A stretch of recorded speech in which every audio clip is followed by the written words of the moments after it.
Hello, chat. Uh, Players, say something. Something. Things and stuff. Yay! The Things, audio works, I think. things, Woohoo! And stuff. sound. So The yes, audio definitely works, and now I'm going to mute everything because I'm going mad. yep, that's fair. Welcome to Magic Fish Radio. Today is Indie RPG Week. We interchanged two different games. We have a consistent campaign known as Exit to Eden, which is NWAD in space, and that's last week and next week. But on alternating weeks, we do indie games, which to default is usually Demon Hunters. But this week, we get to do a whole new indie RPG, which was published by this guy, Zardoz. So if you have any questions about, stuff, ask in chat. I won't be running game, but I will be running the OBS so I can see the chat, as well as some of our other moderators. And yeah, so we do fun RPG stuff, and it's fun on Saturday nights, regardless of what other ridiculously oversized TTRPG events are happening on Saturday nights. Oh well. But yeah, so, but I'm not the GM, so I have nothing else to say. Just ask us in chat if you have questions. We probably won't know what's happening today either. Yay, but in a fun way! Oh, I know what's going on. It's going to be great. You guys will do fine. Uh-oh. That's not encouraging. Why does that not fill me with confidence? Especially when Zardoz's screen seems to be freezing. Uh-oh. Remember, never trust an insurance agent who does this when he asks you if you need to buy insurance. Alright, speaking of which, Noted. Zardoz, why don't you tell us about your game? Okay, so this is We Are All Children. We Are All Children is a game of young people confronting existential crises and threats inside a surreal world of dark fantasy. So there are safe places in this world, but then there are really, really, really scary places you have to go out into. And inside these scary places are things called long shadows. And long shadows are existential crises like doubt and greed and hunger and fear and anxiety and a whole bunch of other things. I think I'm going to make a Dracula one for another game jam that's going on later. But the children have to confront these in order to progress, in order to grow as people. And the other thing about this game is every character in this universe, except for the Grand Arbiter, hears a ticking clock in their head. Every clock runs at a different rate. Every clock has its own time sequence. When the clock stops, that's it. That's your last adventure. You will not be here when that adventure is completed. So you have a limited amount of time to make an impact on the world, and these are the stories of the children who confront these threats and who encounter these crises. And that is We Are All Children in a nutshell. Now, if you will introduce your characters, I will go over what your character sheets mean and what all the stuff on them is. I will let you pick who gets to go first because this game does not use dice. I'll go first. I'm Rixby. I'm terrified of bats. And I am an alchemist slash chemist. There is a slight difference between the two. But both of them involve magic in this system. I have a profession of alchemist and a knowledge of magical chemistry, and my X factor is potion magic. I can do the thing that kids do, which is put all the mysterious berries and grasses and mud and shit into a pot, and then, but my stuff actually works, as opposed to, when you were a kid where you just ended up with, like, something toxic that your mother would probably use to poison rats. Fair.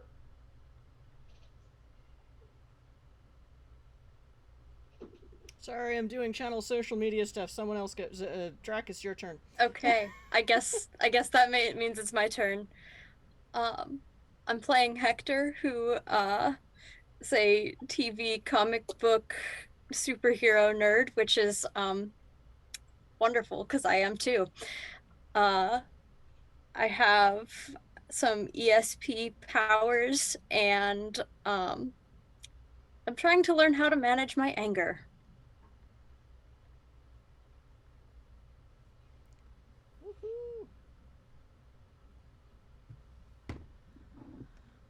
And today I am playing Jess, who is very similar to what I... How old are we again? You're approximately between the ages of 7 and 8. Oh, wow. Yeah. Definitely, probably a slightly louder version of me when I was that age. She is tall and gangly. She has these spots on her face that are not really explained in the character sheet I have, but I assume, you know, meh, kids just look different. Or she's a Trill. She's not a Trill. Not a Trill. Oh. She could be part cheetah. Maybe. And she is a painter and artist with magical art powers. And, she doesn't do great with ethereal beings because she can't paint them as well as she can things that are more concrete. So she has difficult dealing with how does it, she is a very literal person who thinks in terms of what she can experience directly. So she has a bit of a blind spot, which is interesting. Which is very, well, that particular blind spot is not what I was like when I was 8. So this will be interesting. But I'm the artsy bard. Although I saw another character in the pre-gens that was an actual music bard. So, this is a fun group of characters. Woohoo! Yeah. Okay. So, to give you an idea of what everything is in this game and how all this works, let's start at the beginning. So you have 5 attributes. Just 5. You have body, which is your character's physical ability to do stuff. It's your, if you've played Dungeons and Dragons, it's your strength, your dexterity, and your constitution all rolled up into 1. The counterpoint to that is you also have resilience, which is your ability to deal with physical stressors and other things that are going to cause your character stress and pain. You've also got mind, which is intelligence, wisdom, charisma. It's all of your mental attributes and faculties put together in a big box and shaken vigorously. Temerity is your character's mental resilience, and basically it's the mental version of resilience.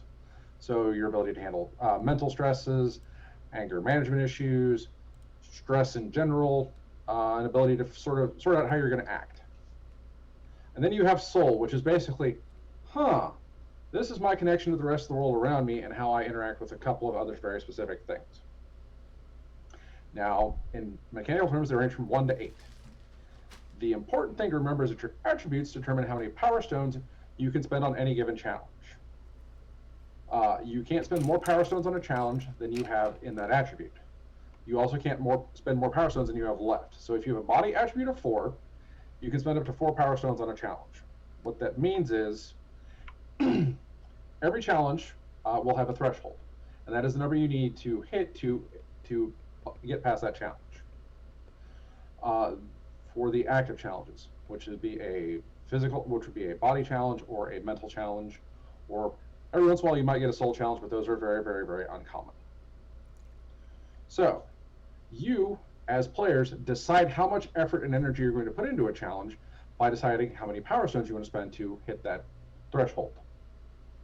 So, for example, if Hector were confronted with a mental challenge, and I tell you that the threshold of that challenge is 5, well, now let's start with an easier number, that is 3, and your mindset is a 3, you can spend 3 power stones to accomplish that challenge. If you choose to spend less than that, you will fail that challenge that round, but because of the fail forward mechanic, the difficulty drops by 1 for the next round. So you will eventually get through things, but it will cost you power stones and hit points along the way.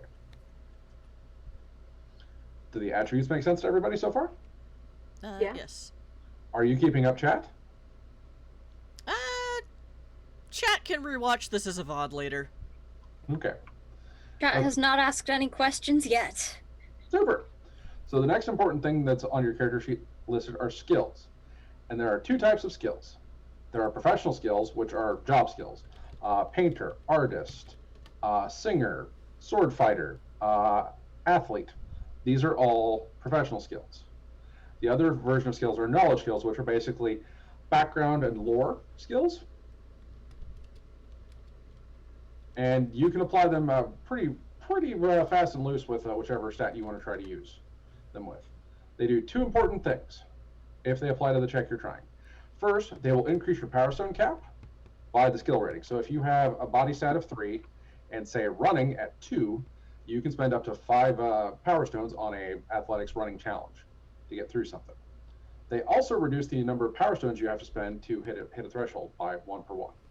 So in that same example of you have a difficulty 5 challenge, threshold 5 challenge, and you have a skill rating of 2, you actually spend 2 less Power Stones than you normally would in order to hit that.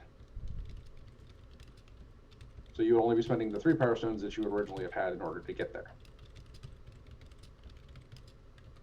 Does that make sense? And just to remind the chat, today's channel points include buying us Power Stones.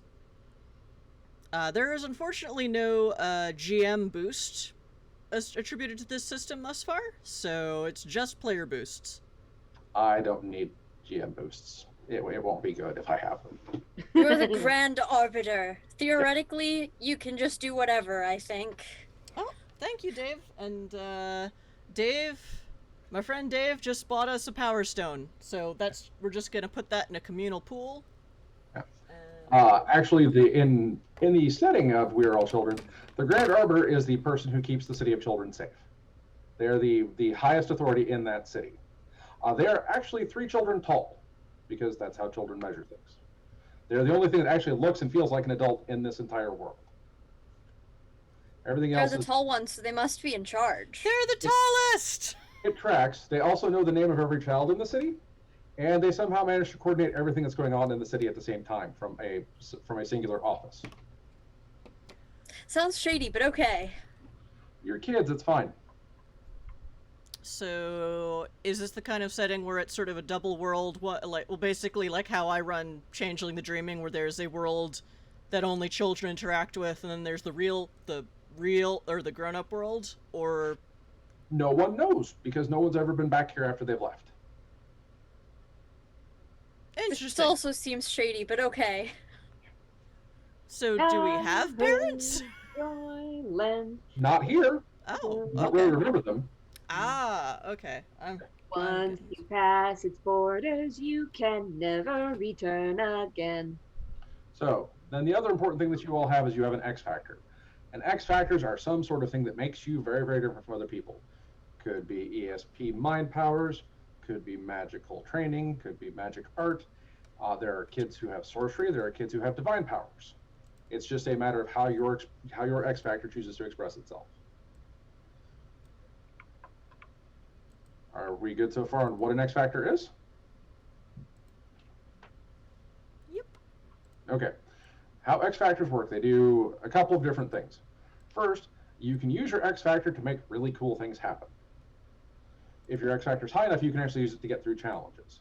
You guys are not quite at that level yet, but I will cover the other thing you can do with it.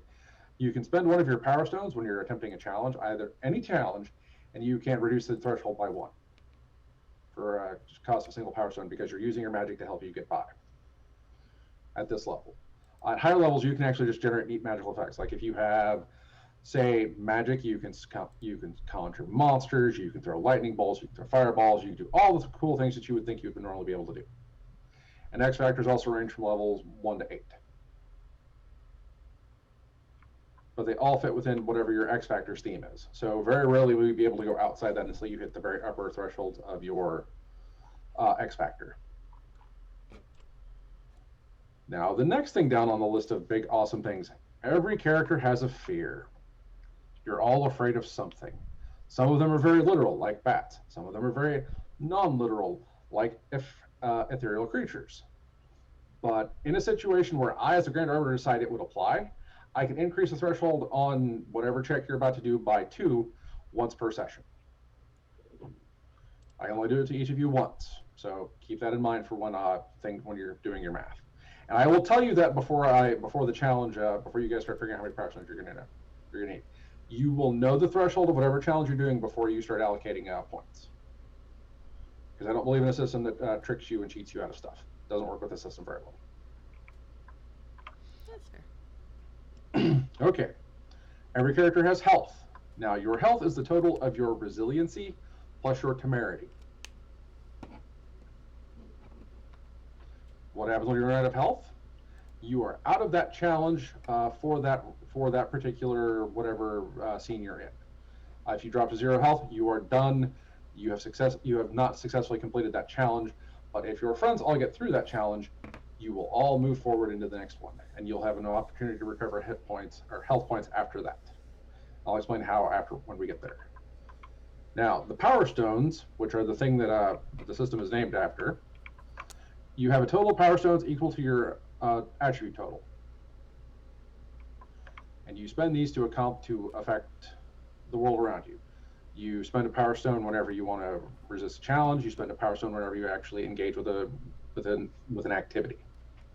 The only way you fail is by choosing to spend no power stones. Does that make sense? Mm-hmm. Okay. You all have a name and a description. Yes, everyone knows your real name. The Grand Arbiter tells everyone. He doesn't keep secrets,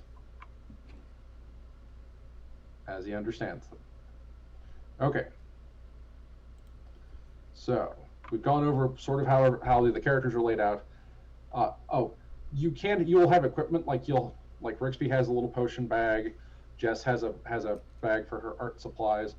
Hector has a video camera, I believe. Yes. I have a walking stick as well.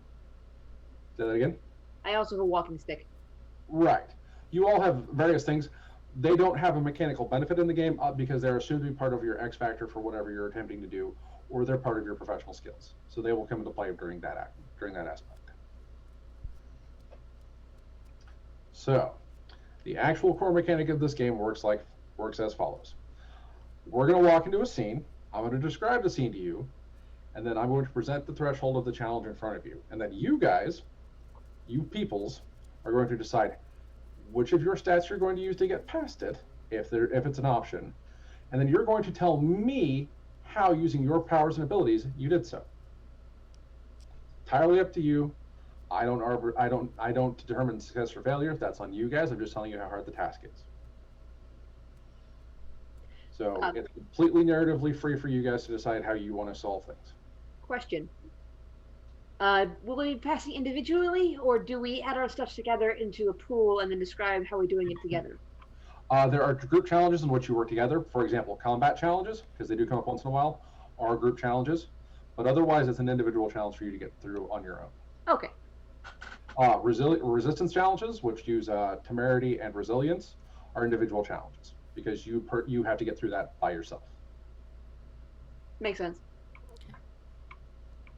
Now, there's one specific mechanic that you can run into when you're encountering a challenge. There's the push it mechanic, which is you can burn out a power stone for this adventure and add your soul stat to whatever your attribute, whatever your total is at that point. Now, you don't get to recover that power stone again, so you have to sort of decide if it's worth it to try and get pushed through to get through this one specific thing, or if you want to sort of manage your damage and work your way and spend power stones the other way.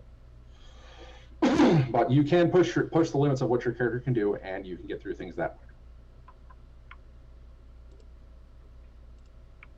And you can push it on both an X factor and on an attribute-based challenge. So if you want to, you can push it to activate a magical power, or a mental ability, or magic paint, magic potions, all sorts of stuff you can work with.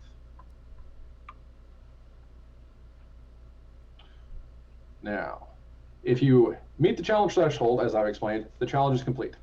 If not, you fail forward into the next round. What happens is, when you fail forward, is you have failed to overcome the challenge, but you're closer to the solution. So you lose 1 health, but the difficulty of the challenge threshold drops by 1. On a resistance challenge, works differently. If you fail to hit the threshold, you take damage equal to the difference between the threshold and your resistance attribute. So if it's a difficulty 4 temerity check, and you have temerity 2, you'll take 2 points of damage, but you have passed the challenge because you have managed to push your way through, but it hurt in the process. Does that track? Okay. If anything doesn't make sense, be sure to tell me what's up. As I've said, you've got your X factor action, which you can spend a power stone to to actually, it increases your attribute value by 1 for the challenge. So it effectively gives you a free point in whatever you're trying to do. And then the push-it mechanic I've already explained. Now, after you've completed a challenge, you can do one of two things. You can apply Band-Aids, which applying Band-Aids allows you to heal half of the damage you've taken from this scene back. So if you took 4 points of damage, you can apply Band-Aids and get 2 of them back. Now, it does not work for successive scenes because you've already bandaged yourself up. So if you take 4 in the first scene and you take 2 more in the second one, and you apply Band-Aids to both, you only get 1 hit point back on the second round because you've already applied Band-Aids. So whatever you were trying to fix has already started to heal naturally. The other thing you can do is take 5 minutes, and 5 minutes lets you recover a number of power stones equal to your soul stat. So, Okay. yeah, it's a resource balancing game with a reasonably tight edge Yeah, of getting through things. rather than dice rolling and randomization, it's resource management. Yeah, and I think I like it better for this way because 1, you can play it in a car. Doesn't need dice. 2, it doesn't require a lot of supplies or anything that you need to have around you. You can play with a pencil and a piece of paper, and it gives you as players the narrative freedom to describe your character doing whatever amazing thing they want to do, whatever you want, and the mechanics for the game is completely supported. Cute. Okay. So, let me see if there's anything else I need to tell you what to do. No. Oh, so the last scene of an adventure is always a confrontation with a long shadow. Long shadows are super scary and super dangerous. They change up the action cycle a little bit because the long shadow actually gets to attack. Ordinarily, monsters and other things like that don't get to take actions directly targeting you. They're sort of environmental effects that you manage and work around. But the long shadow actually gets to attack, and it can be very, very dangerous. Now, when you've completed an adventure, regardless of whether or not you've overcome the long shadow or not, you are returned to the City of Children, and you have gained an advancement. And in advancements, you get 3 advancement points, and you can spend them to do a couple of different things. You can raise an attribute by 1, you can spend 2 advancements to increase your X factor by 1, or you can buy 2 skills. I think. It may be a 1 for 1 on the skills. I would have to go back and look. But we're not going to worry about advances right now, because it's time for adventure. Are you ready? I think so! Okay. I will tell you the name of this adventure after you complete it, because I don't want to give away the wonderful, wonderful surprise. That's fair. Spoilery titles. It's a little spoilery.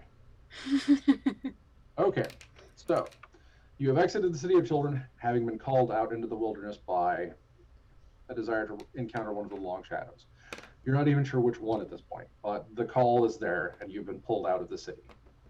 You can hear the clocks ticking in the back of your heads. No one else can hear your clock, but it's there. It's a constant companion for you. Some people find them comforting, some people find them jarring, but they're omnipresent. And you find yourselves in the fire fields. The fire fields stretch out as far as the eye can see. The flowers sway gently in the wind, and you can see hunched over workers moving up and down the rows, checking flowers and harvesting at a rapid pace.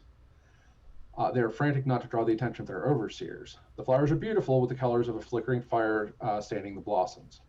Tiny gemstones sit in the center of each flower, and they call out to you. You must have one. So, this is a temerity test, and the difficulty is 4. Remember, it will cost you 1 power stone to engage with a resistance test, and then you're going to compare your temerity to the difficulty number of 4.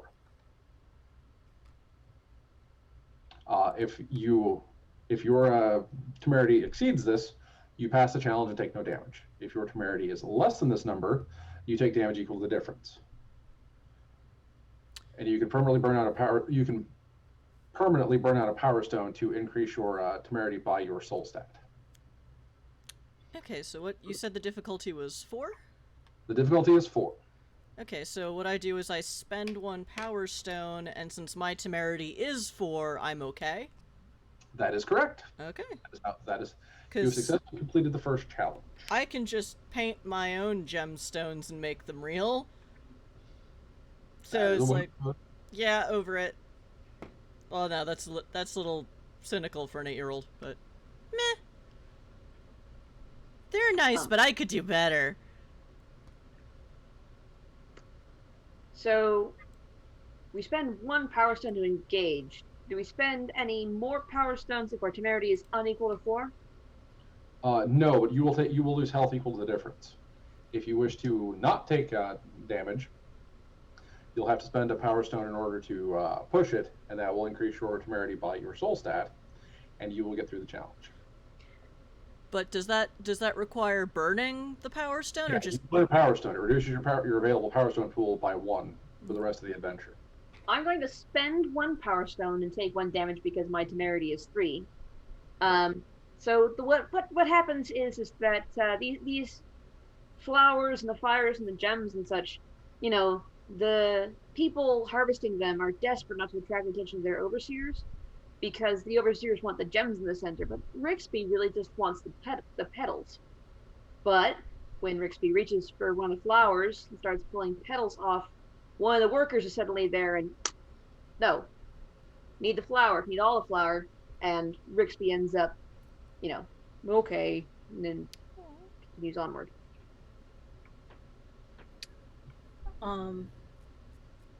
I have a temerity of 2, so I guess I'm gonna poor Hector? use one of my power stones and lose 2 health. Is that how that works? Yes. Yeah. I'm very drawn in by these gemstones. What kind of power do they hold? I want to have one. I'm not entirely sure what happens when I try to take one, though. You can certainly take one of the gems if you would like. Okay.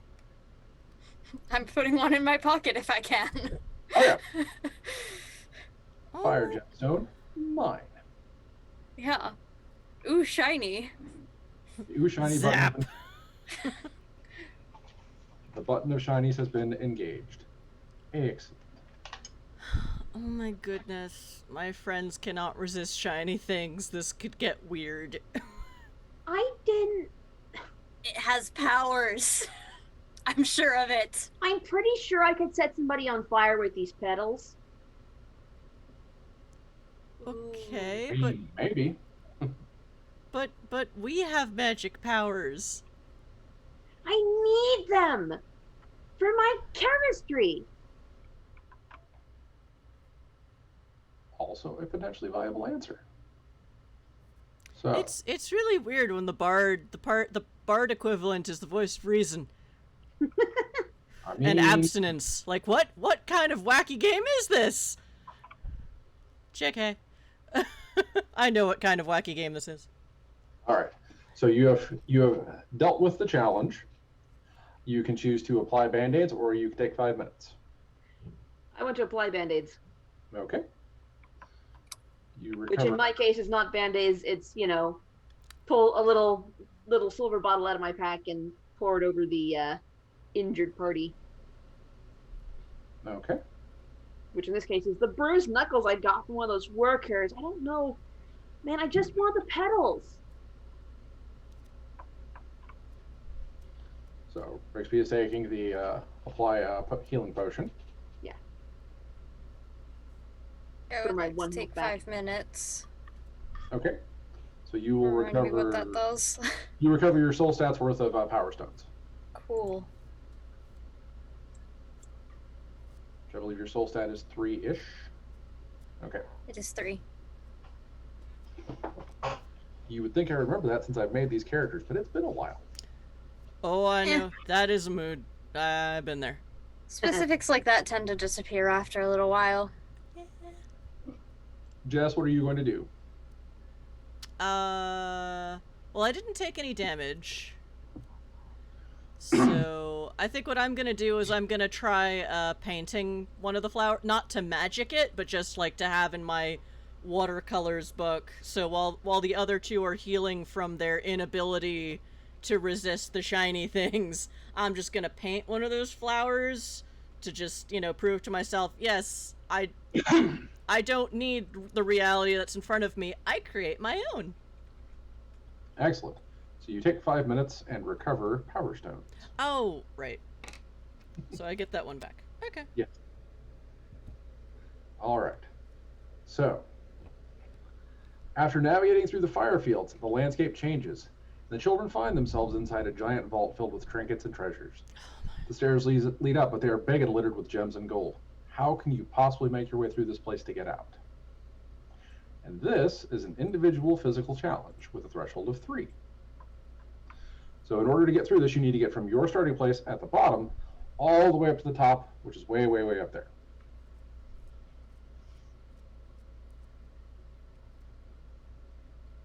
So it's a giant pile of gold and gems.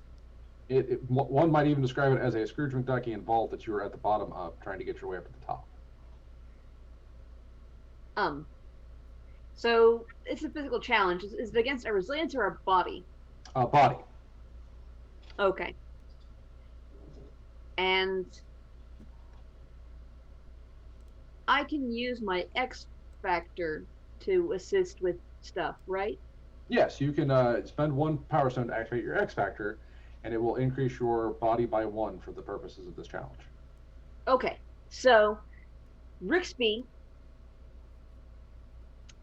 takes a look at that stack of enormous gold things and just reaches into the pouch at the side and pulls out a different silver thing, unstoppers it, and goes, "Hey guys, watch this!" Chugs the whole thing, and I will spend the 3 Power Stones now because I finally have a body of 3 to basically roadrunner my way up the pile because I am now a kid on caffeine. Meep meep. Oh yeah, guys, I can go so fast. Yeah, watch me. I got all the way back up, back down, again, back up to the top. Yeah, let's go. I can do it. He's a vampire with celerity. Celery speed. Woohoo. So you spend a total of 4 Power Stones to do so, but yes. Yes, I do. I have a body attribute of 3, so I'd spend a Power Stone and meet the challenge. You need to spend 1 per level of body that you're going to use. Okay. So you. Then I will use all 3, spend 3 Power Stones, and shout after Rixby, "Hey, wait up!" While I thud along behind him with my camera, because, I carry a camera around. No, you're too slow. Yeah, but I have endurance, you don't! I'm going so fast. Okay, so my body is 3. So my options are to spend 3 Power Stones to overcome the challenge. Yes. Or how does X Factor work again? I know I just heard it and then That's okay. my brain erased it. You can spend 1 Power Stone to activate your X Factor, Mm-hmm. and it will increase your attribute by 1 for the purposes of getting through a challenge. Mm-hmm. So if it were a difficulty 4 challenge, you could spend 1 Power Stone to go up to body 4, Mm-hmm. so that you can hit the threshold. But you would still have to spend the Power Stones needed to get through. Okay, but that would mean spending 1 Power Stone to utilize my X Factor, or spend 3 to just use my straight body? No, it would say that's why it took me 4 because it takes 1 plus the 3 for the challenge Yes. to do the thing. Now, if you had an X Factor rating, say, of like 5, you could just spend 2 Power Stones and do it, because it would generate a level 5 effect. Mm-hmm. But you guys are not there yet. Yes. Users do not have the magic powers. Okay. I had espresso in a can. I think I'm also gonna do the fun X Factor thing though, even though it's more expensive. So she takes out her painting pad and starts painting something, and she pulls out like a really big Indiana Jones style bullwhip. And since this is you said a Scrooge McDuckian style vault, there are walls with things on them. Yeah. There's absolutely stuff. Yeah. So she basically, she's at the bottom of this, and instead of like, well, I could do all that, or I could just, reach into my magic sketch pad and pull herself kind of over it and sail over it. But that cost me 4 power stones. Okay. Yep. So dun dun dun dun dun dun, dun, and that is my overcome. Okay. Woo! You have all successfully gotten through this particular scene. None of you have taken damage. So I'm going to infer that you would all like to take 5 minutes and recover power stones. Yeah, Yeah. Rixby's basically just gonna collapse from caffeine exhaustion and just like out for 5 minutes or whatever. Okay. Just So you're- prod. There was a head rush, Oh, and no. now there is nothing. Gone He from died. sugar high to sugar low. The caffeine giveth, the caffeine taketh away. So you all recover your soul stats worth of power stones. Okay, Yep. so that is... Continue banter. Yeah, no, but so Rixby's just dead on the floor, but like kids are, you just up and then down, boom. Just blah, blah, blah. They'll be back up again in a minute. Yeah, they'll be fine. I mean, it's not like they haven't done this before. The caffeine giveth, the caffeine taketh awayeth. All right. Woohoo! All right. So, slipping out through the top of the vault, a mysterious shadow emerges. Shifting in front of your eyes, it becomes a terrible colossus of gold and gems, with dozens of arms and 4 heads. Its eyes lock onto you and its hands morph into terrible weapons of gold. No further thieves, it says in a sad monotone as it lumbers towards you. Dun dun dun. This Thieves? Are we thieves? Are we? I thought we were here just to take down one of the shadows. did just move through an entire vault full of gold and treasure. Yeah, but I didn't take any. Oh wait, Hector. I swear I didn't take any. No, but you took some from the other thingy. I'm That definitely wasn't seeing... here. That's true. Alright. So this is a combat challenge. Woohoo! Threshold for this Monster! challenge is 12. Now, because it is a group challenge, you will determine how much of your attributes you want to spend, and your total power stone spent will be added together at the end of the round to determine whether or not you get through this thing. Okay, just to remind you, chat, today you can buy us power stones with channel points. Hint, hint, hint, hint, hint. Which go into a group pool, and we have one in the group pool. So, hint, hint. Well, I have fire flower petals, and I'm pretty sure I could use them to set somebody on fire. Because that's how transitive properties work, right? Sure. Reality If you works say as so. children expect it to, so Yes. Yes. Yeah. I mean, your camera's not even hooked up to wires or anything, but it's still broadcasting. Of Yay, course. we're live streaming. In character. Subscribe, rate, review. No, sorry. Kids react to Subscribe giant... this channel. Like, share, and subscribe. You are not gonna believe what we found for you today. Kids react to Treasure Monster. And earlier, my friend just got up here with a whip. It was really cool. So, Okay. Absolutely. so this is a combat challenge, but necessarily a body challenge, correct? You can use body or mind. Mind. Cool. Okay. You can tricks as the things is. And I can use my potion equipment and stuff without having to activate my X Factor. Yes, because you have both professional skill, chemistry. No, you Alchemist. have And alchemy, and then you have the knowledge of chemistry. Yeah, you can use your mental attributes just fine to make life complicated. All right. Who wants to see me light this guy on fire? No. I do. Get on camera. So while they're doing that, I'm gonna say what I want to do, and you're gonna tell me how many power stones it costs, I guess. No. Oh no? We're gonna tell me how many power stones you want to use on this thing, and then we're going to figure out how well it works at the end of this. Okay, so I can, so you said mind, well, body and mind are the same, but I'd say this is going to be a mind challenge plus my X Factor. Okay. Uh, You're going to spend 1 power stone to activate your X Factor. okay. Okay. And, Good so far. So what Jess does, as per usual, is take out her her little paint pad and start doing something. And she pulls something out, but it kind of like keeps going, unlike the whip, which was just a grab and go. And she pulls out an equivalently shaped monster in silver to fight for us and take down the treasure monster. So she basically painted really quick, did a rendering, a painting of the monster they're fighting in a slightly different color palette to fight the monster. Okay. So I cloned him. So Okay. Paint clone. How many levels of mind would you like to spend on that? I will put in the full 3. Remember, you use your X Factor to increase your cap by 1. So if your mind is 3, it would go to 4. Okay, so then I can spend 4 stones. Yeah, 4 stones plus the 1 to activate the X Factor. Okay.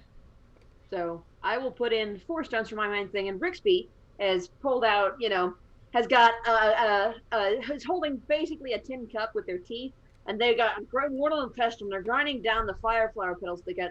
Put it in the tin cup, get out some oils, and they're just stewing them up in the mortar and pestle, grinding things into them, and it's definitely some black pepper. It's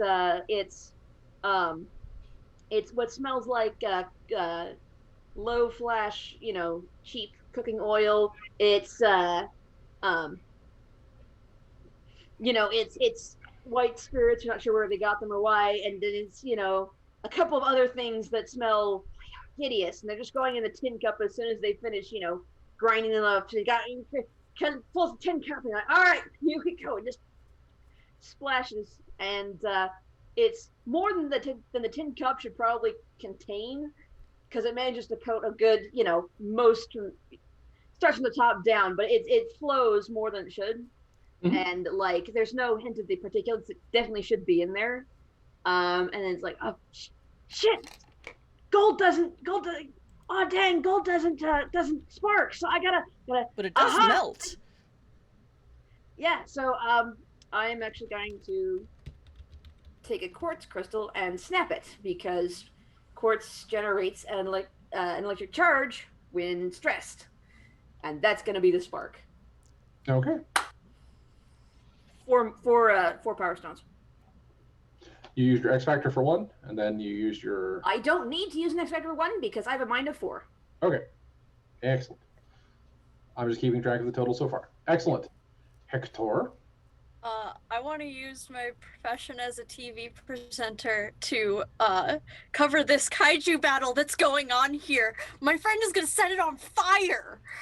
And we're going to make our own kaiju. Yeah. That's why it's a kaiju battle. It's not just fighting a kaiju. It's a kaiju battle. Yes. We've got 2 of them. And I don't know how. I have a mind of 3. Mm-hmm. And I want to basically, it knows that I'm covering this, and it knows that I'm broadcasting it, and it's going to be so ashamed to be seen this way. Okay. So you were attempting to psych out the monster. Mm-hmm. Okay. Absolutely workable. I was not prepared to be streamed today. You are using your X Factor to increase your attribute by 1? I'm using my profession. Okay. That's right. So professional... Does that work the same way? Yes. Okay. And actually it costs you 1 less power stone to use it, to do it this way. Because okay. of the profession for it. Cool. So I'm using 4 power stones in total? Hang on. Your mind is 3. Yes. Okay. So having the skill in journalism goes as 4. Okay. But if you have the profession, it reduces the cost by 1. So you only end up spending 3 power stones. Okay, cool. Yes, to get the same effect. So we compare notes. You have contributed a total of 12 points of power to the threshold, and you have successfully completed this challenge. Through the combination of being set on fire and judged by the internet, and the power of an opposing kaiju, the Golden Guardian crumbles into a heap after many rounds of being fought by the Silver Kaiju, until finally it ceases moving, and it is no more. Woohoo! Does the Silver Kaiju kind of evaporate themselves, Yeah. or do we? Oh, okay. We don't have a pet now. Okay. No, it evaporates eventually. Your magic is not strong enough to make it permanent yet. Please tell me you got all that on camera. I totally want to show it. Oh, yeah, I did. later. Well, the Do you have internet anything else to say to our viewers? Yeah, fire safety. It's important. A good message. Yeah. So my magic is not yet permanent, but the internet is forever. That is how the internet works for everyone that we know. Your kaiju lives on. Yay! Yes. So, what would you like to do now that you have successfully completed the monster? You can, as none of you are damaged, I suspect you will all be taking 5 minutes. Take 5. Yes. Yeah, totally. We're all grouped around Hector and looking back at the footage that they archived. Just like, yeah, just chilling for 5 minutes. This is like, oh yeah, that was so cool. Like when the monster, like when it did that, it was that, and it's always on fire. And like, yeah, totally. See, and that's where I threw the thing, and it went whoosh, and it was just so cool, man. We're making highlights to post later. I'm recommending. Oh, you should clip that. You should clip that. That's really well angled. You should clip that. Woohoo! You know, just like I'm totally making a AMV of this later.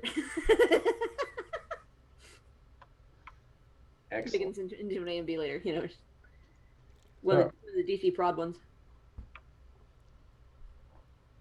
DRC prod, something like that. Oh. There's one who does really cool Marvel ones. Thank you, Dave. Dave gave us another PowerPoint or Power Stone. Excellent, excellent. So we have 2 in the pool. That's good. They may come up in a minute. Oh dear. So, after dispatching the Golden Guardian, the walls fall away and reveals a room. The room's full of table and things that look like people that are playing games. The shuffle of cards, the clattering of dice, the sounds of machines whirring almost drown out the other noises in the room. It's very, very hard to think in this room. In order to proceed, you have to find your way out. Ah, Gen Con. Now, my thought is this was a casino heist the whole time? Could be. This is an individual mental challenge. The threshold is 4. However, just because you're not sure how to figure out your way through this is a little ethereal for you, so that your fear is kicking in and the difficulty is increased by 2. So for me, it's a difficulty of 6? Yes. And my mind is 3. Both Hector and Rixby are kind of fascinated and drawn to the various things around the room, and their difficulties also increased by 1. So they are at difficulty 5 for this challenge.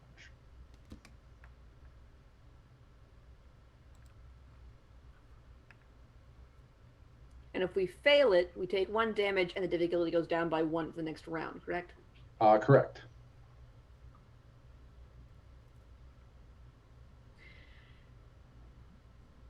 Okay, so Rixby is distracted. Rixby has, I mean, it's not the games so much as the drinks, because these are adults playing adult games and they have adult drinks. There are mysterious liquids all around the room. They're not necessarily adults, but they're people-ish. You're not entirely sure. True. Your brain is sort of reading as people, but you've never seen people that look like this.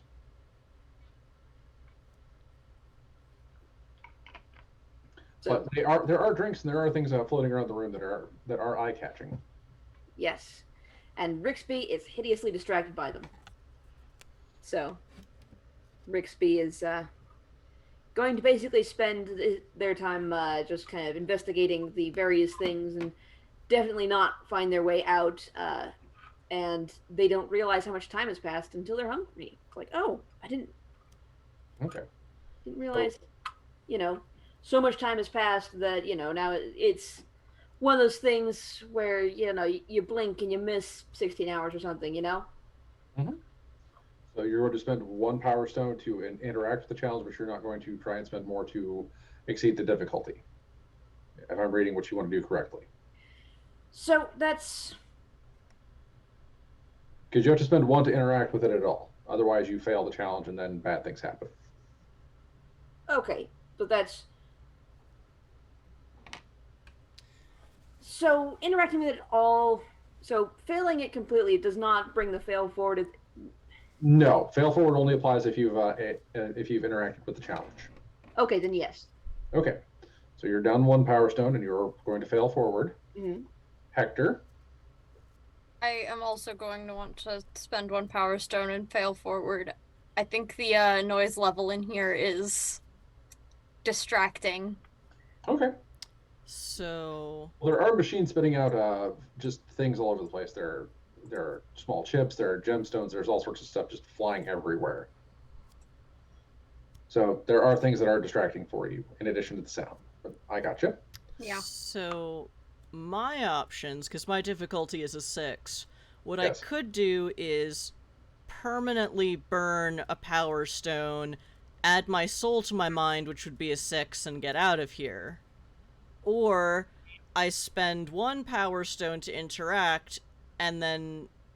no, because then I would have to then do 2 rounds, because next it would be a 5. If you were to increase your use your soul stone, if you were to push it, you would still have to spend the power stones to get up to the difficulty level. Oh, okay. So okay, that's right. So you could do it, but it would take 7 power stones. Yeah. Alright, then...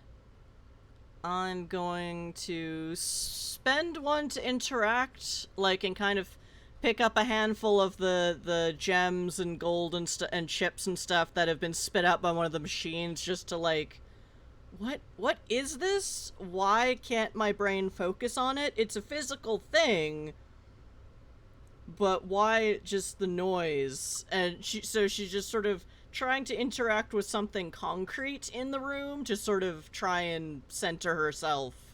Okay. The noise is confusing. Yes, it and is. making her cranky and, a little scared because she does not do good with abstract, sound. Mm-hmm. So, the next challenge round begins. You've all taken a point of damage because you did not complete the threshold, but the difficulty drops by 1. Okay, I'm going to spend 4 power stones because I have a mind of 4, and shake off the distraction. It's now a point. I discovering that I was suddenly hungry when I knew it. Eaten before we left. It's been how many hours? It's been what? No, I gotta keep moving. I gotta get going. Shake it off. That kind of funk. That Las Vegas funk where you lose track of time. I guess it's a thing. Honestly, I'm mostly cribbing off of Percy Jackson, the first book, and shake it off to find the way out. Okay. Because once you distract yourself, I've been all around the room at this point. I've seen various entrances and exits. I was just distracted enough not to clock them. But now, oh yeah, no, I've never seen the door. It was over there. Yeah, no, I gotta get out of here, man. Mm-hmm. Okay, so you're going to spend 4 power stones and successfully complete the challenge. Excellent. Hector, what is your plan? My plan is to use my X factor as a mentalist to realize that this is not real. There are no actual people in here.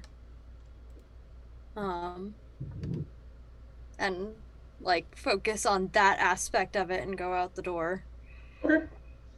So that will cost you 1 to activate your X factor, and then you need to spend 4 more to get your mind up to 4 to get out. So it's end up a total cost of 5 power stones for this round. Okay. Jess, how would you like to escape this challenge? Hold on, because we were just raided, so I'm doing all the right things. Thank you, 1 silver key, for raiding us. Woohoo! They are a video game streamer and TTRPG streamer, and they do lots of fun stuff. Excellent. And now I have to figure out what my character's gonna do, because she's stuck in a weird situation and can't brain. So let's see. My mind is still a 3. The difficulty is now a 5 for me because my fear has been triggered. Can I use both my profession, or can I use 2 of my skills? You only use 1 of them at a time. Only 1 at a time. So at most I could spend 4 stones and I would still lose. You could use your X factor to increase your stat by 1, and then you could use your skill to drop the difficulty to add 1 to your stat and get to 5 that way.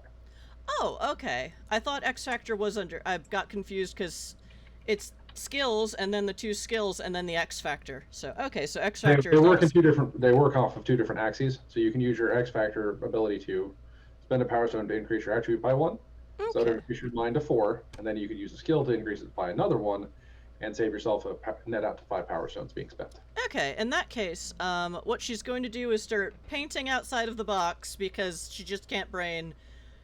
I'm going to use both my X factor of magic paints and my profession skill of painter to my mind score, and basically find an open piece of wall and paint a door.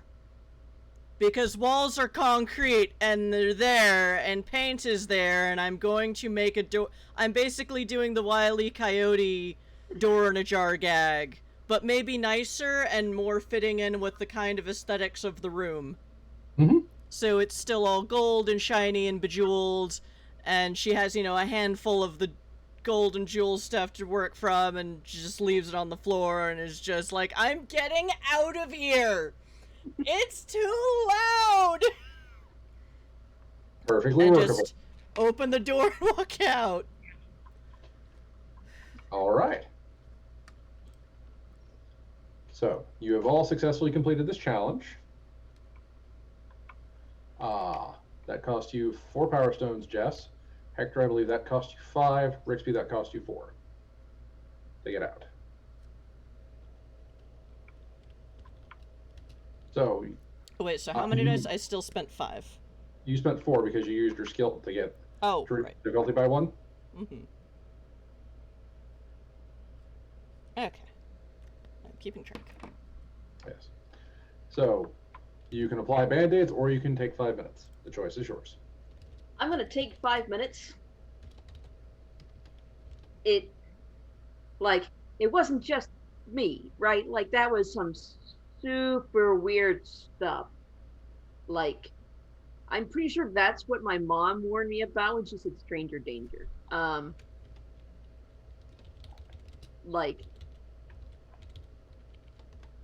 was weird. I'm going to apply band-aids. Okay. Round up when recovering hit points, just so that we're clear. I figured. How many hit points do we recover if we apply band-aids again? Half rounded up. Of the most recent damage you took. Yeah. Okay. If you took 1 damage, you round up and you heal 1. If you took 2 damage in a round previous and 1 damage now, you only heal 1. Okay. I'm gonna take 5 instead. Okay. And so get back 3 power stones. Yes. Again, hi chat, for the raiders who have just joined us. This is an interesting diceless game, which is more about resource management rather than randomization. So, yeah, it's basically down to, do I repair my health levels or do I keep my recharge my power stat so I could do more cool shit to get me away from the things that do me health damage. So it's very interesting, and let me link the game again. Because I forgot to put that in Nightbot. Oops. Nightbot knows you tried. Yeah, I tried. And at least I defanged the Nightbot to stop harassing our own viewers. Like, that's too many! That's too many icons! That's too many emojis! I'm like, what? Okay. Like, Merc, you would have been banned from posting that many zombie waffles, and it's like, what? Why? I could not have been because I'm a moderator, but yes. Not banned, but like, hey, don't post that! What? You would have been lectured. Lectured. Nightbot would have given you a stern lecture. Yes, this is Magic Fish Radio, and we play a different, consistent campaign every other week, and this is Indie Game Night. Yes, this is a new indie game written by this guy. Yes. This is We Are All Children. Woohoo! Oh. You have successfully navigated your way past the infernal machines. And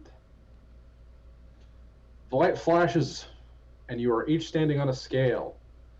There's a mysterious shadow watching you. The scales slowly tilt.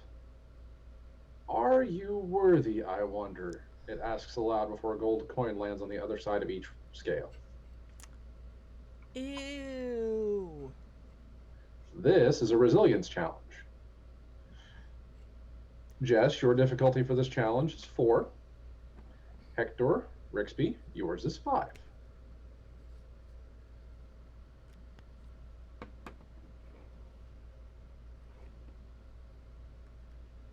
We're being objectified. And then equivalency cached. Ew. Ew. Okay.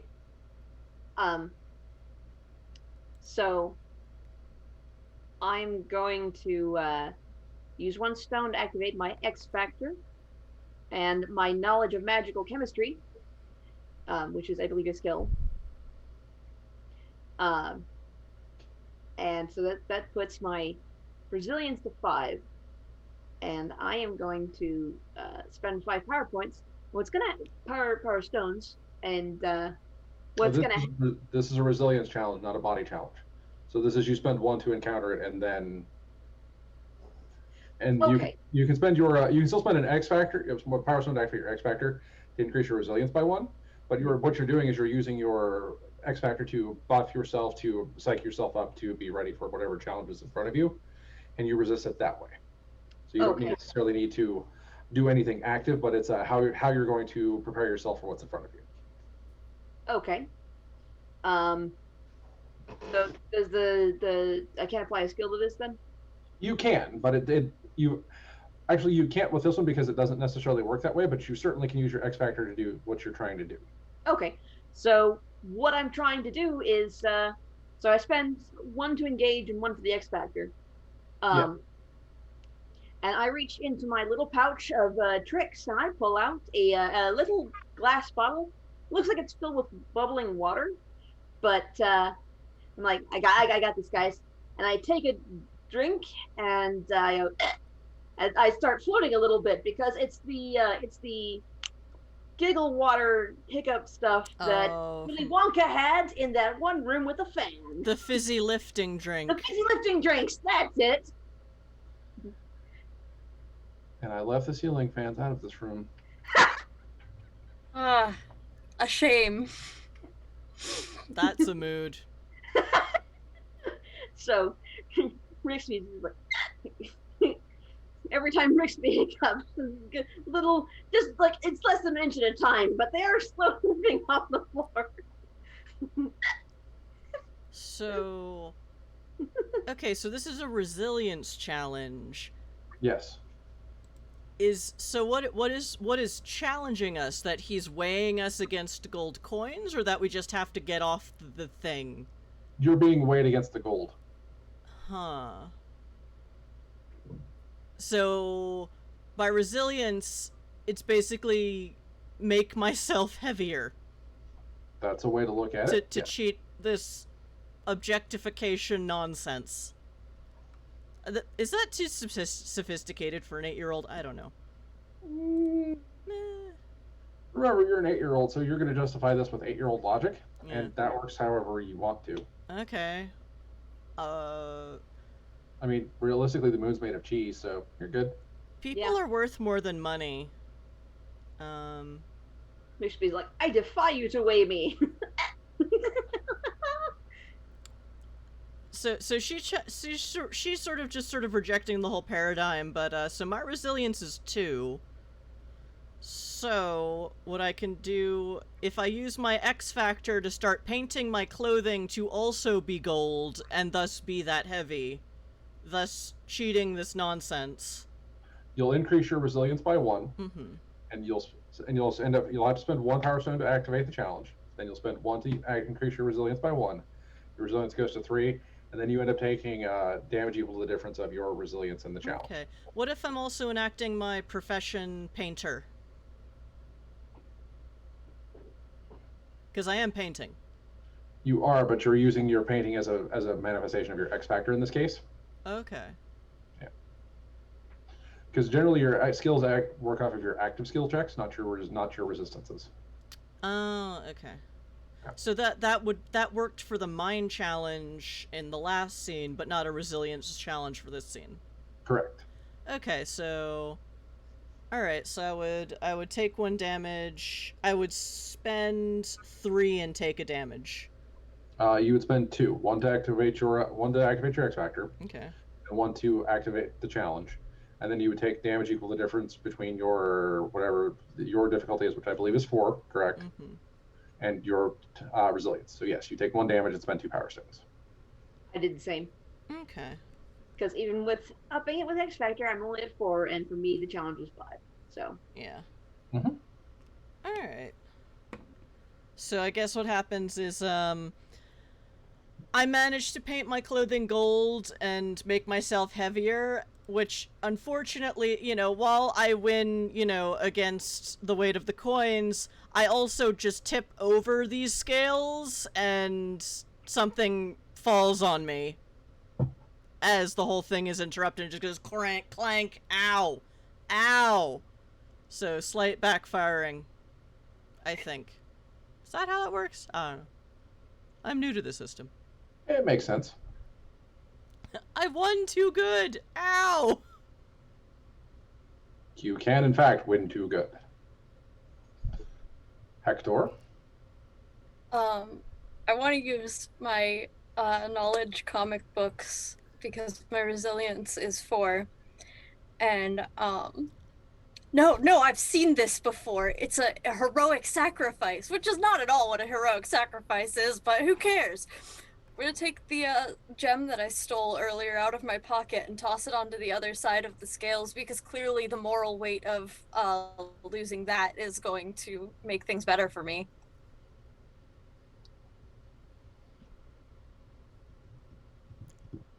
It's the only thing I've done wrong ever.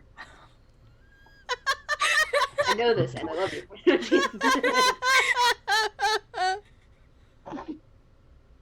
Let's see. But you can't use skills on a resilience check. Oh, okay. But you could absolutely spend a power stone to activate your X factor to come to the same line of thinking. Okay. We're kids with superpowers in a magical fantasy land. Woohoo!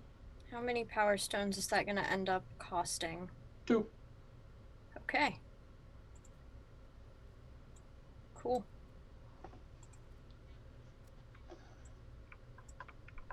Let's see. So let's do the math again real quick for those playing along at home. Your resistance is 4. Okay. You're going to spend 1 to activate your X factor, which increases it to 5. And then you're going to encounter the challenge. So yeah, 2 power stones, and you take no damage.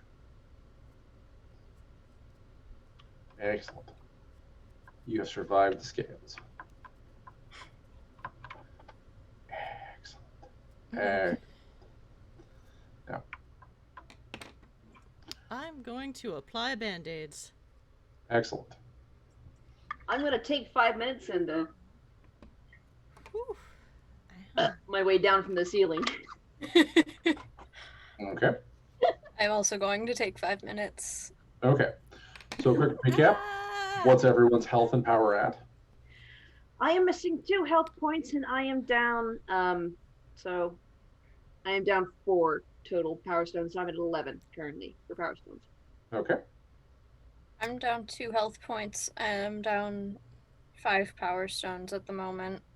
Okay. So I'm at 10. I am down 1 health point and down 7 power stones. Dun, dun, dun. I'm a little magic happy. Y'all are a little magic happy. It's okay. I think there's nothing wrong with this. Well, if the YouTuber says it's true, it must be. Oh. 8-year-old logic. Oh, my word carries weight. Woohoo. I see. Dude, you are talking to so many people. Like, you know. You've got like you- a whole. It has to be true, you know? Like, people can't lie on the internet. I would never lie to my viewers. Not on purpose, anyway. I mean, how could you have 2,000 whole viewers if you were a liar? That just doesn't make any sense. Obviously. What is clickbait? 2,000 is like a whole country. Is a real kaiju battle really clickbait, though? No, it's perfectly valid.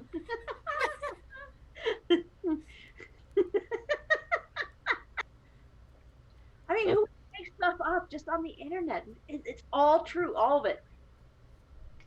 Now, ordinarily, we take a break on Magic Fish Radio. We're going to take ours a little early because we are coming to a major momentous thing. So we'll take a 10-minute break now. Okay. We will be back in 10 because An I'm not going excellent to have it go plan. off in the middle of this, and this will take a while. Okay. I had the timer on, but yeah, we could take it early. Cool. All right, chat. So stick around. We are going to go away for 10 minutes to do whatever we got to do in 10 minutes. And stick around, spend channel points, chat with each other. I will be around to answer questions, and we'll see you in 10.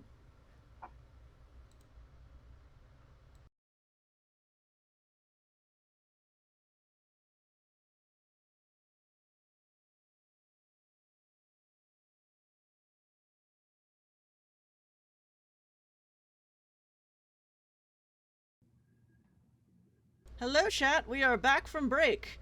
And presumably the sound still works. Woohoo! Hello. Yep. Welcome back. Hey. Oh, hi, Vampiric Yoda. Unfortunately, we don't have GM boosts for this system that we are playing today, which Oh, was this. We are all children. So yeah, so all you can do is buy power stones for the players. But that includes me. I think that's fair. I've seen the stats for what's about to happen. and Yikes. some kind soul bought us another 2 power stones, so we now have a pool of 4.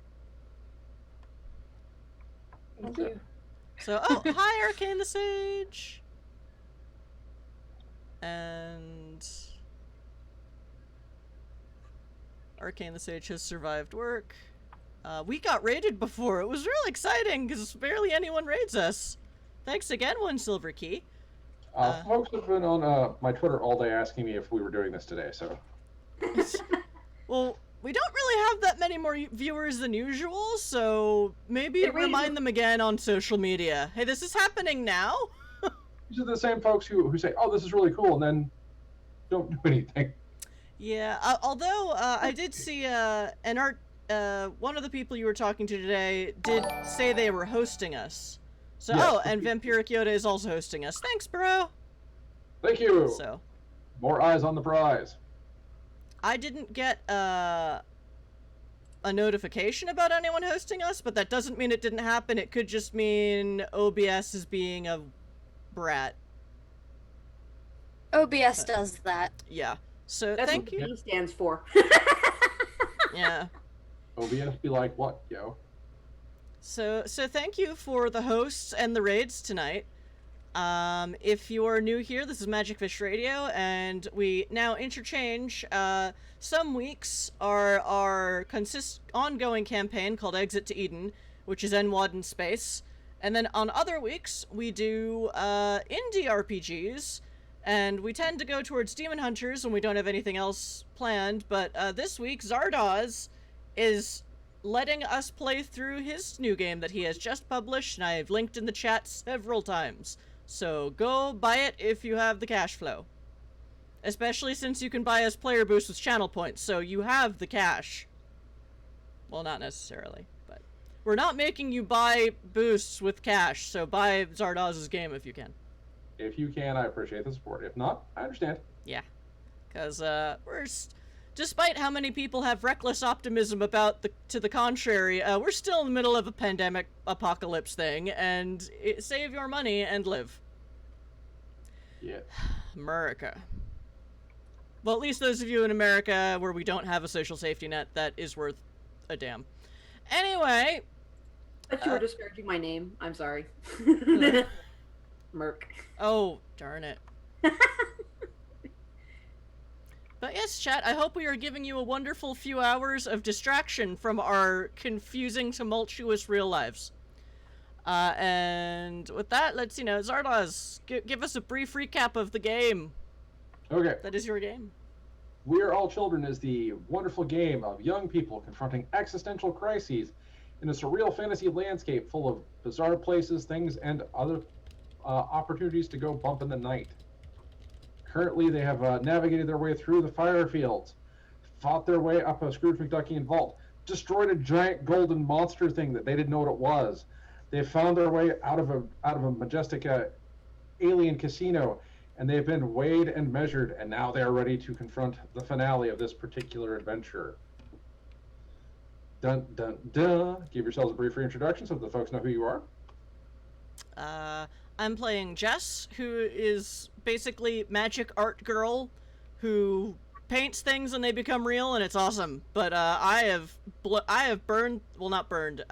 blown through a whole bunch of my power stones. So please buy us more with your channel points.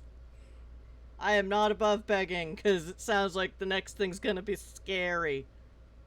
But yeah, next. I'm Rixby. I'm the kid who was always making, weird potions in the puddles and the mud pots in the backyard, except mine work. I've got a whole bag full of cool stuff that I can do with, like fizzy soda. I had fizzy lifting drinks. It was great. But the first thing, the most important thing, the one I keep the most of is espresso in a jar. It's important for kids. It lets me do things. So many things. So fast.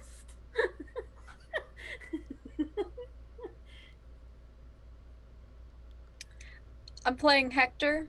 I'm the TV comic book nerd with a little bit of ESP going on.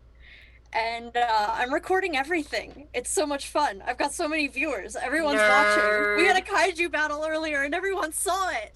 Nerd. You got like 200 more followers from that video. It was awesome! Like, share, and subscribe! Kaiju battle was pretty tight. It was pretty good.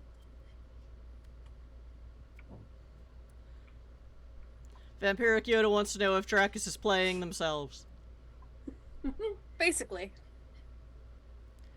New media genius. Woohoo! Do like Hector. Okay. So, back in our adventure.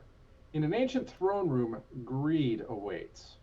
Its shimmering golden body is made of coins from hundreds of worlds, and it smiles as you come into its home. Tell me what you desire, and I will grant you your wildest dreams. Beneath its honeyed words, you can hear the sharp edge of a hungry predator looking for a meal. Now, greed is a long shadow. Greed is composed of desire and temptation. It is a terrible beast of shimmering coins and gems. And it is a combat challenge with a threshold of 20.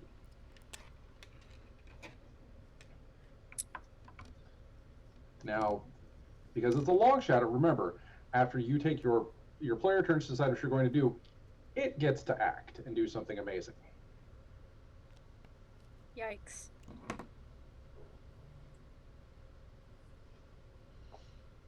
Who would like to decide what they want to do first?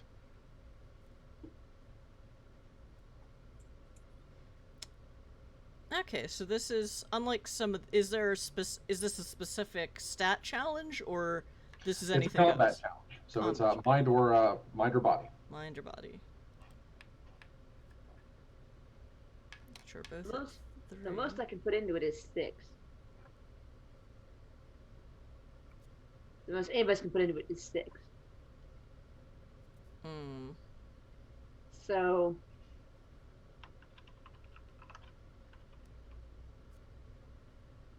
oh god, that's trying to last 2 rounds.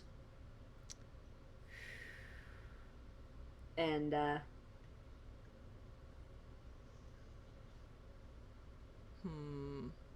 because there's 3 of us, and It's like, this is a game that it's not about randomized dice rolls, it's all about resource allocation. So we say we do something, and if we have the power stones to do it, it happens. But if now it is very much resource allocation. right. So basically it's how do we spend our max. right, but even if we all spend our max, which are 6 each, Yeah. that's just 18, and it's too shy of what we need.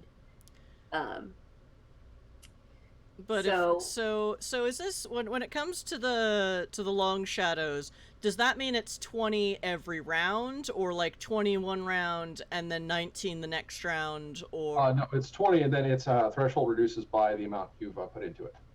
Okay.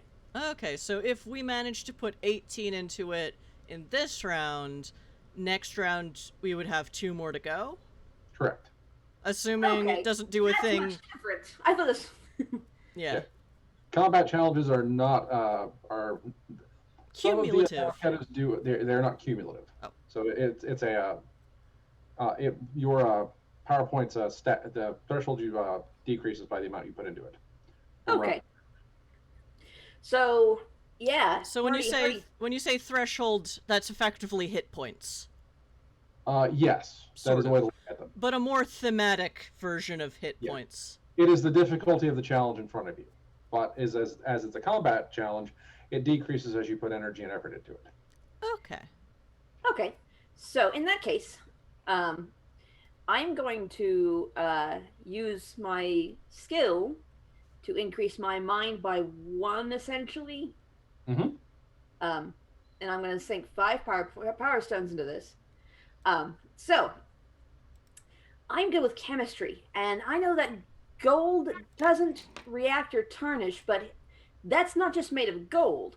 It's also made up of a bunch of different kind of gems and precious minerals, which are important because the minerals do react, some of them quite violently. Some semi-precious stones, which become unsemi-precious if you do stupid things to them, which I know to do, and other metals, which other people find precious, but which do react, like copper and silver, though less of that more than gold. So I am going to reach into my handy-dandy little pouch of reagents, and I'm going to pull out,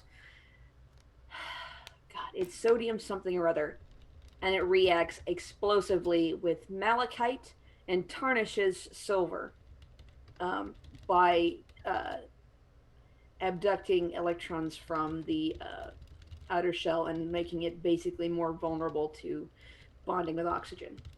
I've forgotten the name of the fucking chemical. We're But anyway, over here talking real actual chemistry. oh yeah, chemistry. It's fine. You can throw whatever you like at it and say that's how it works. Look, I mean, if you've ever talked to an 8-year-old about dinosaurs who is really into dinosaurs, I don't see how one would not be able to put that ridiculous eidetic memory towards chemistry if they were so inclined. Or Yeah, no, alchemy. I know all about chemistry. Chemistry is my jam, okay? Like, my parents took me to a STEM fair once, and like, sure, they had like robots and stuff, but they also had like the chemicals, and like they put the magnesium and the carbon dioxide, and they burn it, and it was amazing. So I'm gonna basically just flower bomb this guy with this stuff because it's a particulate chemical, and it's gonna start eating away at him. Okay. Oh, look, we now have 7 power stones in the group pool. So I spent 5 to do that, and I'm like, you know what I want? I want a sandwich at home, and I'm gonna hit him with the powder pack, and it's just gonna go paff. Okay. Like, it's not gonna do much to the gold, but to the other stuff, it's gonna start, rusting and tarnishing and looking bad and not doing well. Things are going to happen, yes. Yes. Okay. So... Who'd like to go next?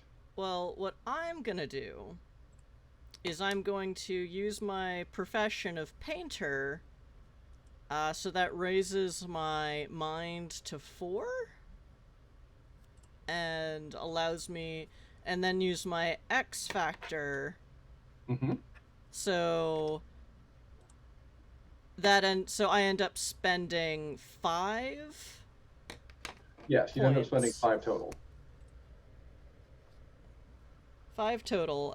What she's going to do is, what I want is for your big scary butt to just disappear, and out of her backpack she pulls out what looks like one of those tiny mini canisters of paint, only it doesn't have, it looks like the label's been ripped off, and there's a piece of tape on it that just says portable hole.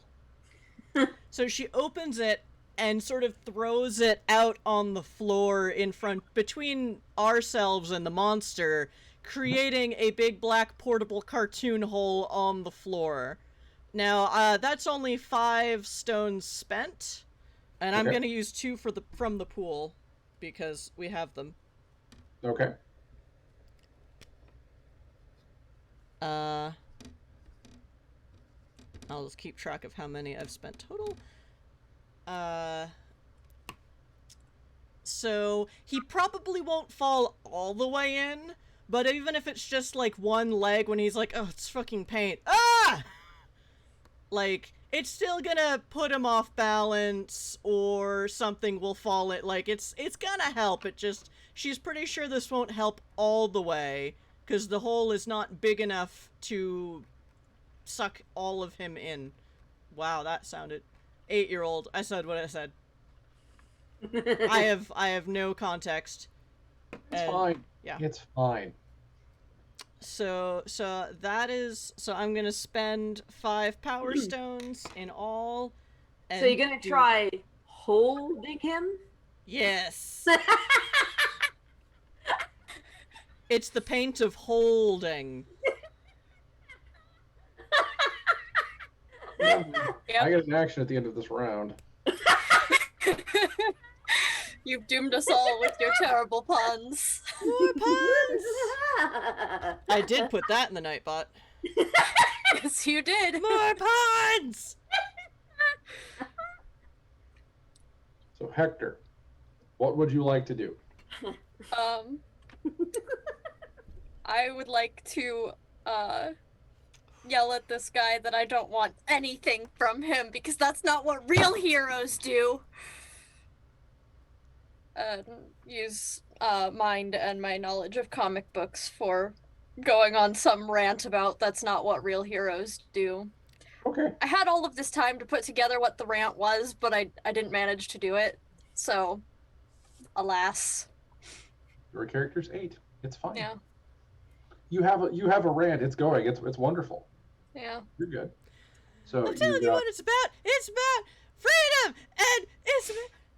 A real hero will do it themselves. In issue 18 of Captain America, he said. So you have a mindset of 4. 3, I believe. 3. Okay, and then you're using your comic book lore to increase it to 4. Mm-hmm. Okay, and you're going to spend 3 power stones to do so. Okay.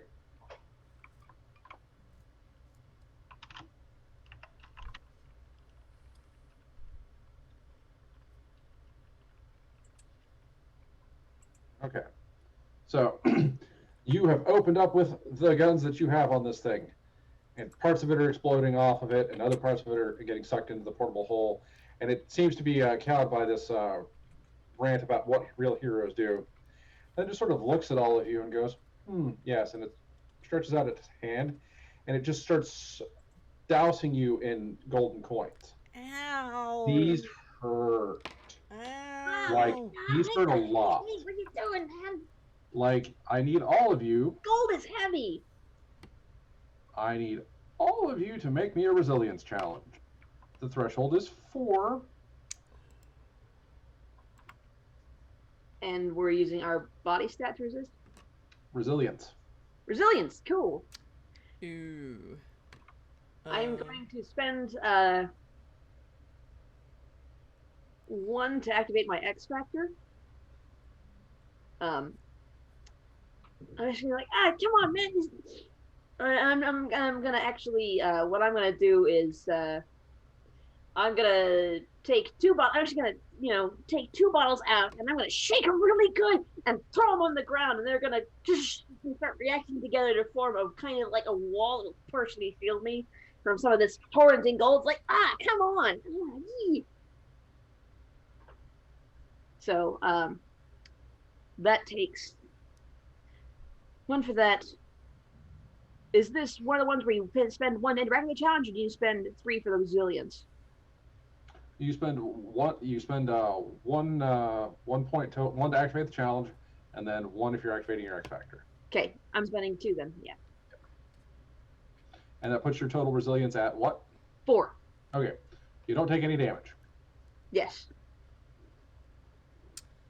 So my resilience is a 2. Unfortunately, the reaction to chemicals does put off a rather horrible stench. Ruh-roh. It happens. Alright, so if I spend a power stone to basically paint a brick wall in front of me, cartoon style, because I am a cartoon character at this point, and I am not ashamed of that. You'll spend 1 to activate your X Factor, and then you spend 1 to interact with the challenge. And that puts your resilience up to 3. Up to 3, so I will take 1 damage, and so I will But you feel as the gold hits you, it really hurts and it burns away at you, and you take an additional 2 points of damage from the from some unknown effect. Okay. Thought this game wasn't about tricking the players. Okay. So I bring up my resilience. So I spend 2 power stones. Yes. I'm gonna spend them from the group pool because we Okay. were back up to 7, so now we're at 5. Excellent. And take 3 damage. Yes. Ugh. You have a greed mark on your soul. Ugh. And we have 2 apiece. It's very lucky that one of them hasn't been hit by this effect completely yet either, or it might have knocked one of them completely unconscious. Mm-hmm. So now I'm down 4 health. Yes. Okay. Speaking of Yikes. Hector, Yeah. I believe it is your turn to get hit by the cascade of golden coins. I have a resilience of 4, so I'm gonna use a power stone to meet this and Hope. hope and be like, a real hero can take this! As Real my hero could. bottom lip trembles and I try to hold back tears because this is terrible. It is terrible. Ordinarily, the physical impact of the coins does nothing. However, the greed marks on your soul from the various things that you've encountered and done that you shouldn't have deal 4 points of damage to you. Oh dear, that's all I had left. You are down Oh, Hector! in the fight with the Monstar. Oh dear. Capitalism kills! But it did burn off one of the greed marks. Jess, yours is also burned off. Okay. Rixby is down to 1 as well, because you 2 both had 2. Hector and Okay. Rixby both had 2. Jess had 1.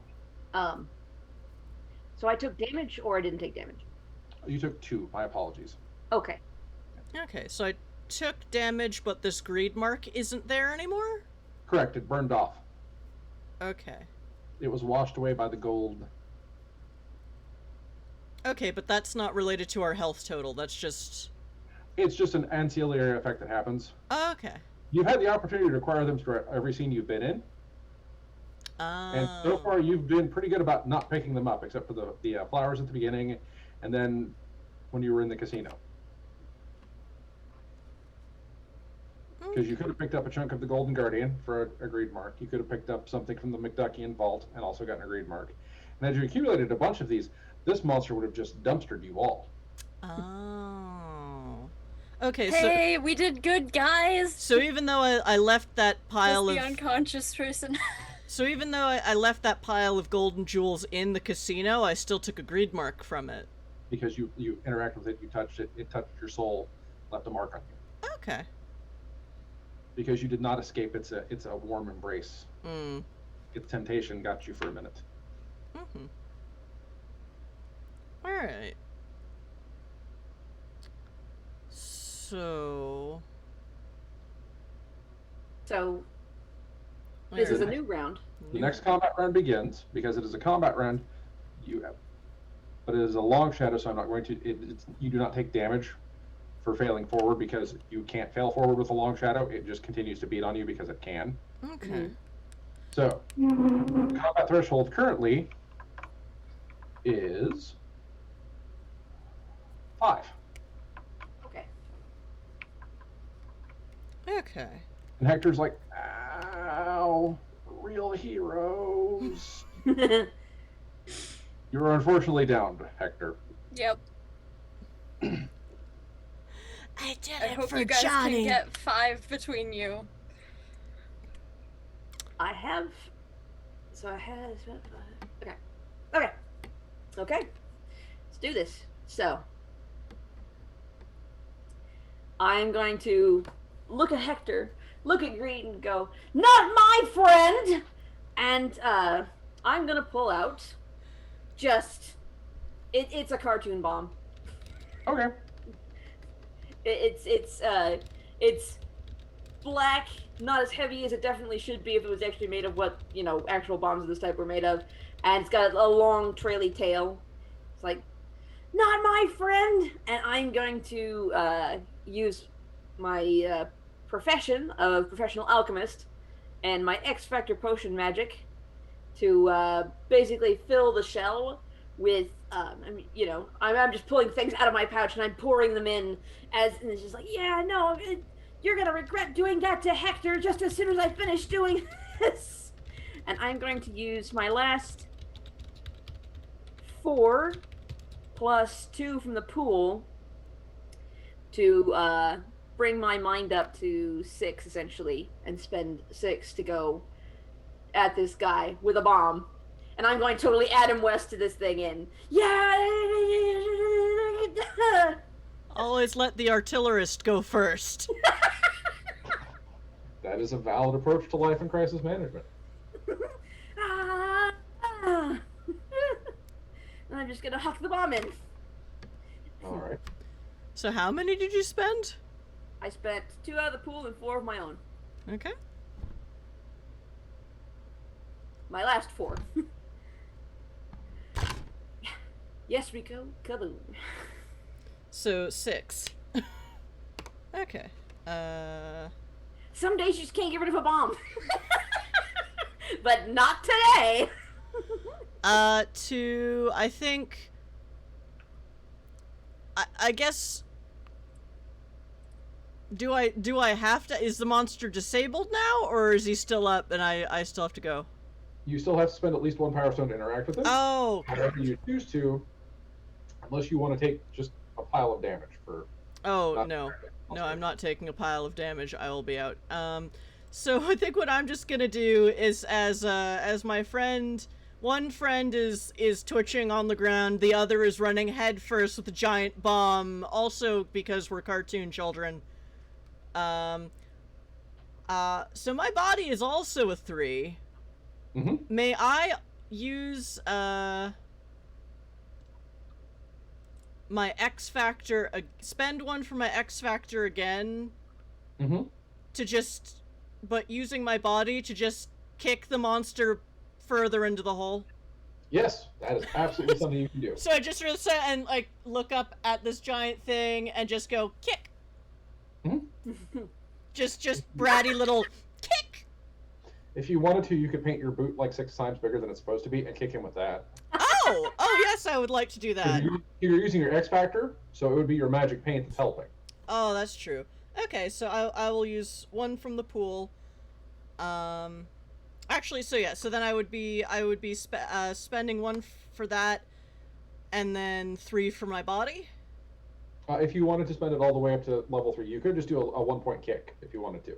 Okay, then I will just spend 2 from the pool and use my X Factor and then kick him for 1. Okay. All right. You have successfully defeated greed. Boot to the head! More to the shin, but yes. Boot to the shin! Greed's Great. golden body shimmers, and then the coins fade to tarnished, worthless metal, and the throne room is suddenly silent. You can feel the weight of its temptations lift, and its hold on you is past for now. The long shadow is diminished, and you return to the City of Children to rest and recover, knowing that greed is still out there somewhere. So the 2 of you pick up Hector. Oh, buddy. Dust Hector off. Hector's fine. And you return back to the city. Here, have some of this. It'll make you go really fast. You return to the little apartments that you have on Yggdrasil Street.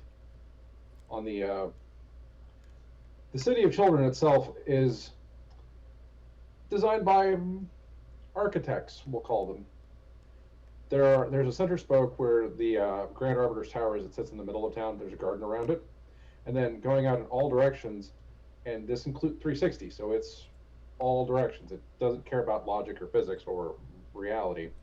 So there's a street going every direction, and on each one of these streets, there are block houses, there are apartment buildings, there are restaurants, there are stores, there's anything you can think of. There's churches. All the stuff is here. You happen to live on Yggdrasil Street, which is one of the many spokes off of this particular structure. You have your little apartments, you go back home, and you rest after you have successfully defeated the monster. If we were playing a long-term campaign, you would get your advancements now because you have finished an adventure. But as this is a one-shot, we will not do those this time. However, if we decide to play this again at some point for some outburst of silly, I will apply advancements and we can move on forward. But this is the game We Are All Children. Okay. It's fun. I enjoyed this. Yeah. And this one only took 2 hours, making it completely mechanically somehow the opposite of Cerebos. But I also liked Cerebos, so that's fine. Cerebos. Yeah. So I guess we have some time to chat with chat. So chat, if you have any questions for us, or especially Zardoz, who wrote this game. Zardoz, do you mind interview questions while we're here? Sure. Oh, the name of this adventure, by the way, is the Glittering Temptation of Gold. Which, if I had told you what it was ahead of time, you would have just not touched anything. Probably true. I don't know, we are kids. Don't touch that, it's evil! Yeah, so Zardoz, what was the initial inspiration of this game, whether, setting and or system?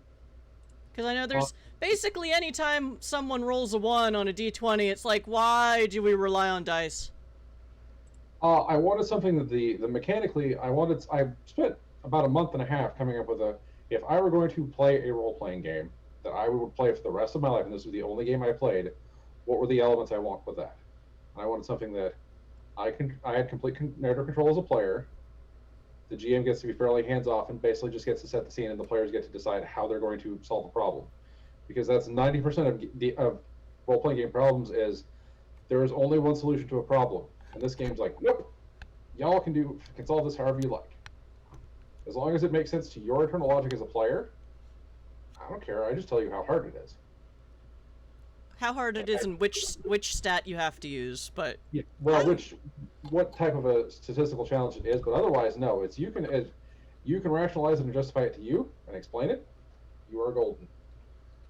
and it's designed to not use dice because there are situations where dice are not comfortable or easy to use. Like, you could play this in the backseat of a car on the way to a trip to a family member's house, on the way to a Christmas dinner, on the way to a holiday. Way to con! Yeah, con game! You could play this on the airplane ride to a con. You could play it at the con itself without actually attracting any attention because it has no real estate of its own. It doesn't take up space. Well, it's, even if, especially if the character sheets are digital. Yeah, you could sit there with your phones and play this and be perfectly happy. And I very much like that. You don't get the mechanical feel of the clickety-clack of dice, but you still get to have fun playing a game with your friends. Other design elements, it's designed, you can get 12 advances before the game is over, before a campaign ends. And that's designed so that you can play it at college or you can play it at high school. You have a rotating group of friends. You didn't get into this group, cool, you wait 3 months, you got a slot for the next one. Because the 12-week structure allows you to play one game a week, and then that's a school semester, and then you go for a break, come back, new game, new friends. It also encourages players to try different things and new approaches and try different character builds.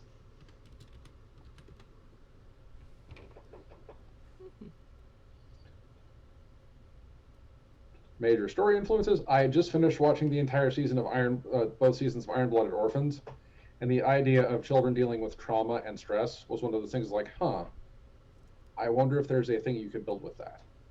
And this is the outcome of that design. I'm definitely... Honestly, this vibes so hard of all of the games my neighbors and I played in the backyard as children. We were a little fucked up, but it's fine. I think I've tried doing this with other established systems and worlds, but this might be the closest I ever see to a Kids Next Door actual system. Yeah. Which you could, I mean, well, a system can be applied to different worlds as we've seen with everything I do with Faith Core. Yeah, but the Power Stone system, which is the mechanics underlying it, are fairly easy to drop into, add a setting to, and go from there. Mm-hmm. It definitely lends itself to open-ended thematic play. Tempto2099 asks, okay, so I was AFK most of the time. How do you determine success or failure without the dice? I'm not sure I grasp it exactly.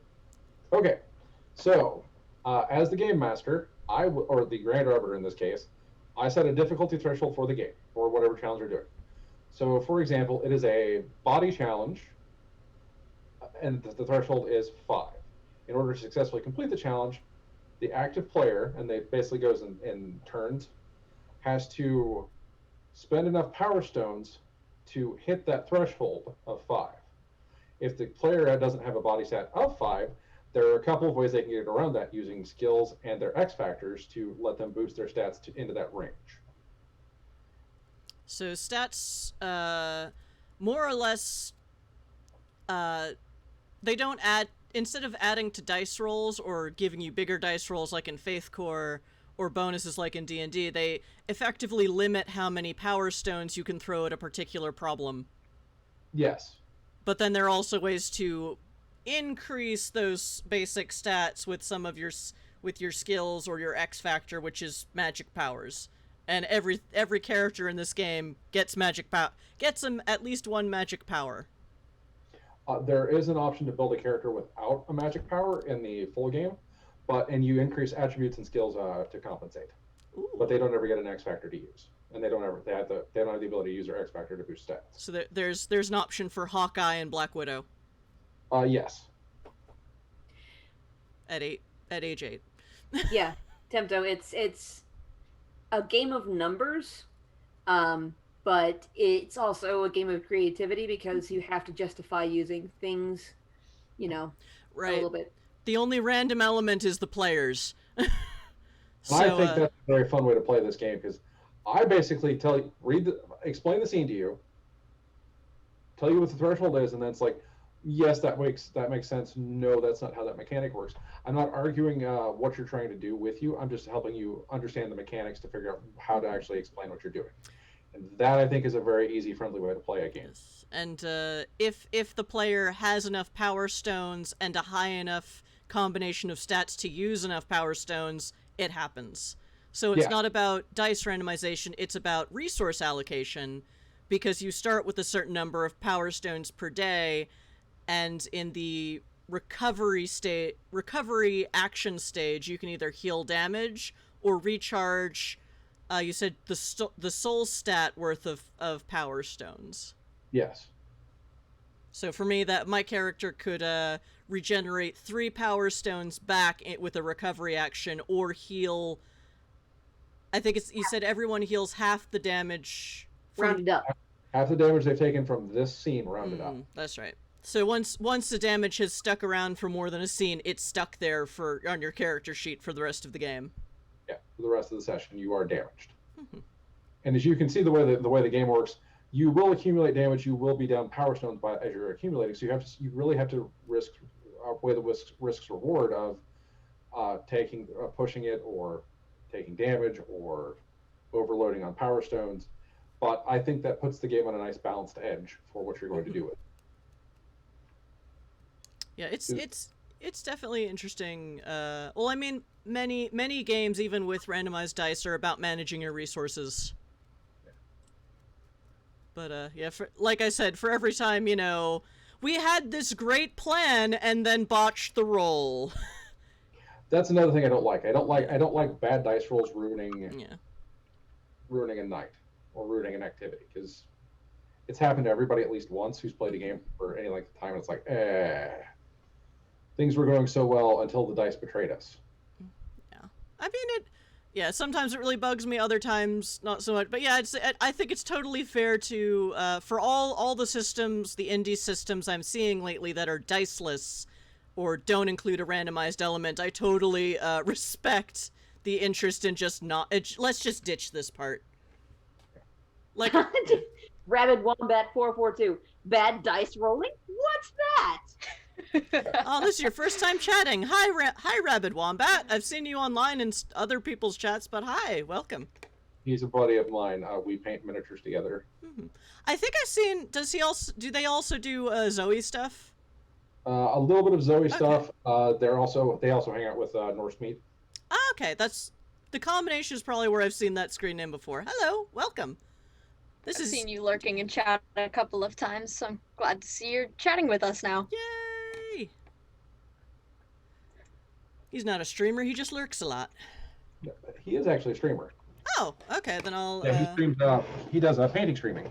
Oh, for minis, yes. Let's see if I remember the command. Let's see if I can make him unhappy. He is the founder and leader of Wombat Nation. Yay, the shout-out command works. Wombat Nation! There's a nation of wombats! Yay! There's a t-shirt I made for him that makes him very, very angry about it, too. Well, he is a rabid wombat, so anger seems to... That's not a thing. He casts disbelief. I will choose to believe you this time. Yeah. But Well, welcome to our small but dysfunctional but non-problematic family, Rabid Wombat.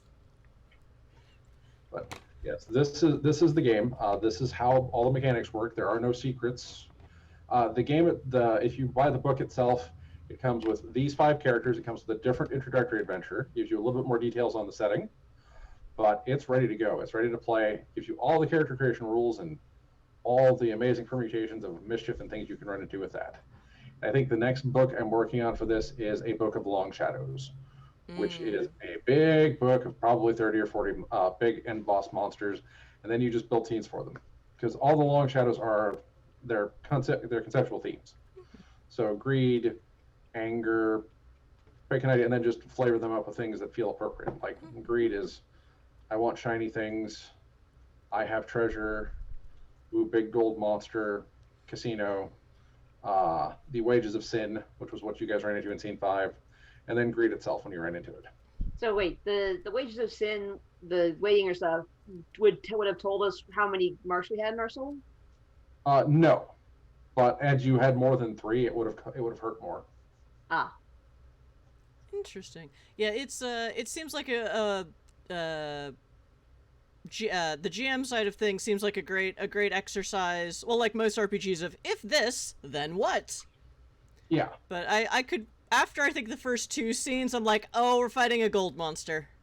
Something greed or avarice or gluttony or something.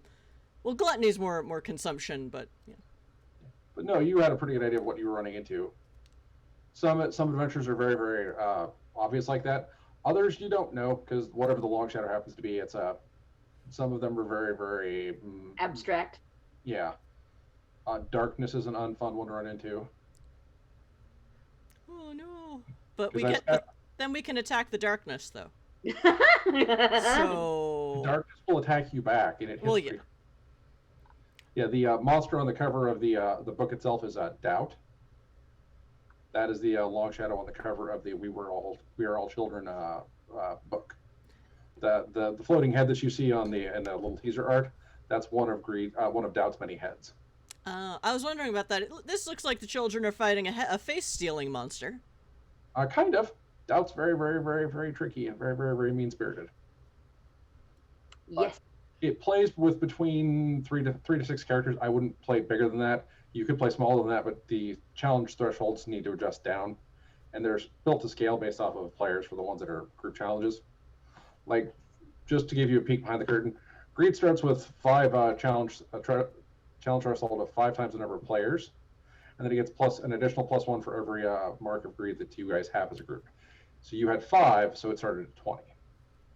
As you played a larger group who had, say, grab more treasure, it could have been up in the 30s or 40s. Interesting. Okay.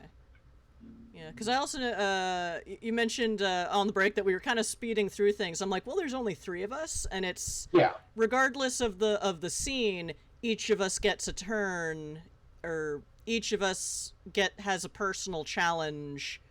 Yeah, each of you has an interaction point to work with. Yeah. And So. at a larger group, things will take more time. So you could easily fit this into a 2-hour slot at a convention. Oh, yeah. With a small group. You could fit it into a 4-hour slot at a convention with a big group. Yes. Yeah. So let me say this. Part of why we switched to the every other week model was so I didn't burn out on Exit to Eden. But also, I'm not going to Gen Con this year, and one of my favorite things to do at Gen Con is look for games that have not enough players just in the schedule that fit my schedule and go, I have never played this before, I will do that. And so thank you, Zardoz, because I need my new games every summer or I get sad. So also, chat, if you know any other game designers or are one yourself, feel free to posit, like, can I run a one-shot of my game on your stream? The answer will probably be yes. But yes, thank you again for running, not just so I don't have to, but also it's like, yeah, new game! Yes. I tried the new game! I make a kaiju battle happen! The kaiju battle was inspired. I was like, all right, that's pretty awesome. I just copied. I'm live streaming this now. Oh god, I win through. I fought via copyright infringement because I copied the monster and then set it to fight itself. Yeah. My god, what have I done? That's the other fun thing about this game is I don't have to think of solutions as the game master. Yeah. I can just say, here's the problem in front of you. How are you going to solve it? And that is remarkably fun and freeing as a game master because I'm like, oh, okay, that's pretty cool. I had thought of that. Yeah, there's. And I don't have to scramble and say, no, that's not going to work. I'm like, yeah, that's kind of cool. Let's see what happens. We set it on fire. We made it doubt itself by live streaming it, getting its ass kicked on YouTube, and it's running into another kaiju monster. Yeah, this seems like a fight. How do you get a small, physically unfit kid up an entire giant treasure mountain? Give them espresso. Yeah. Kids espresso! Zoom! I'm gonna run all the way up. I'm gonna run all the way back down. I'm gonna run all the way back up again. Boundless energy! Woohoo! Are there any more questions from chat, or any more questions from the folks playing along? I will be adding that helping hand rule back into the core book. Gracchus, I like that. We'll put that in. What? Yeah, that was a question I asked during our break. Is there a mechanic for helping somebody else? And there's not currently, but There will be tomorrow. Yeah. Okay. I will say that you don't need to such a nicely rules light system to say, well, I don't know. I'll see if the players come up with something, and if they roll high enough, it works. Because I've often gone into with like, okay, here's one way they can fix it, but I'm gonna see what they do. Yeah, and I've been there before too, but it's one of those things of like, I kind of want to see what the players do if I actually give them that they know that is the way the game is supposed to be played. Yeah. That you can solve this problem however you want. Just tell me how you're doing it and how many of your resources you're spending to accomplish the task. And yeah. But yeah, I mean, that's one of the reasons I like Faith Core. While it is still has a randomized element, there's also just like, well, I mean, if you roll up to a 20, it's a physics be damned, and it has to happen. Yeah. To borrow from Metaverse, it's like, this is make-believe, bend reality to your whims, and I will see if I can make it work. Otherwise, I am a bad GM, and my years of improv school at the Magnet were a waste. And you all are playing with X Factors at rank 1.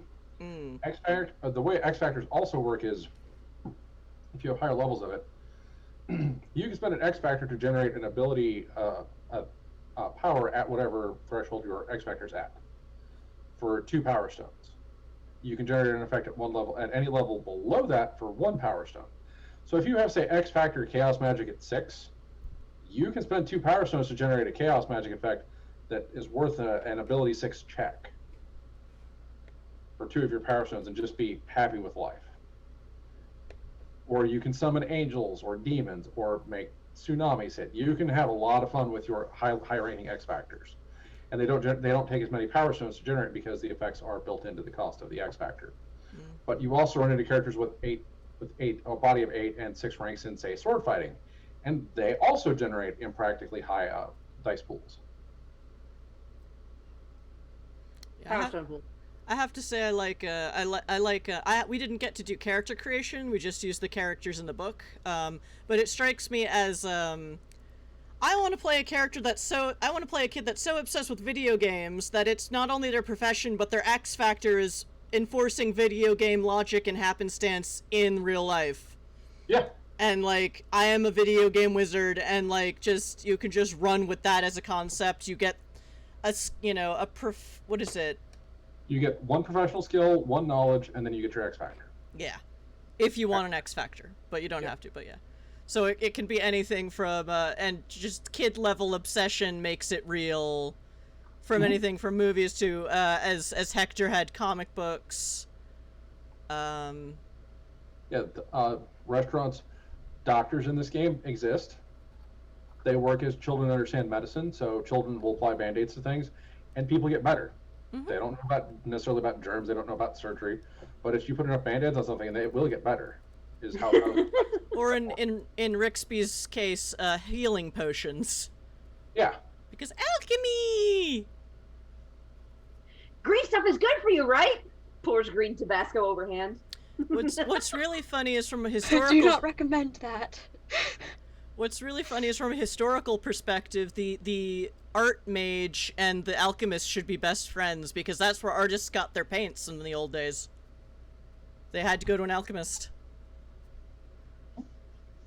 But I don't know if 8-year-olds would know that. No, paint comes from the paint store. Yeah. Paint a weird enough 8-year-old, and they might, but you know. Yeah. But yeah, there's a big library in the City of Children that covers content knowledge for lots of things, but it's from a children's perspective. So, there was a war, and then things happened, and then it goes on to something else, because kids aren't necessarily going to have deep, complex understandings of how certain events happened, and they probably weren't explained to them. But no, kids will make up whatever they want to for things like, my magic works because of this. Well, no, my magic works because of that. And it's like, magic both works, so sort it out, guys. # because magic. Yeah. But this is We Are All Children. The next book that I put out for this will probably be a Book of the Long Shadows, and then the book after that will probably be the Yggdrasil, the City of Children City Guide.